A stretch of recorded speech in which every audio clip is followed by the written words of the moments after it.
คนมีเงินนะเขาบ่มักปากคนทุกข์ยากละมักอวดมักโส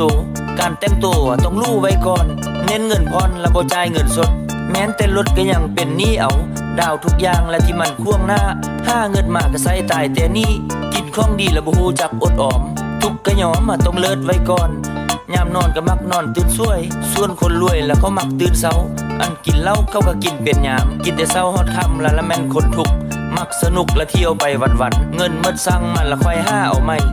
ชีวิตบ่ค่อยมีเป้าหมายต่างกันหลายกับคนมีเงินเข้าเพลิดเพลินนำการซอกันห้าบ่เสียเวลากับอบายยมุกบาดคนทุกเรื่องกินเป็นใหญ่มักใส่ใจแต่เรื่องไฮซาละมักโลมักละละหานเหล้าหานเบียร์เสียเวลาเนี่ยบ่มีประโยชน์มักโพสและแม่ซื้อห้วยเสียงดวงบ่ค่อยเป็นห่วงเรื่องอนาคตมีเท่าได้กินหมดบ่เหลือเอาไว้บ่มักใส่ใจระหว่างแผนชีวิตซอกคบแต่มิตรจำพวกเดียวกันอยู่ไปวันๆละ5เช้ากินค่ำเฮ็ดประจำแล้วแม่ตั้งวงกินเหล้าบ้านเพิ่นเมาแล้วคุยโวโอ้อวดวันตัวลำเพิ่นหาวอย่าสูบเงินซ้ำตุ๊บยังบ่เจียมสังขารลูกเมียมันสิกินยังกะสร้างมาสร้างแตกต่างกับคนเข้าห่างหมี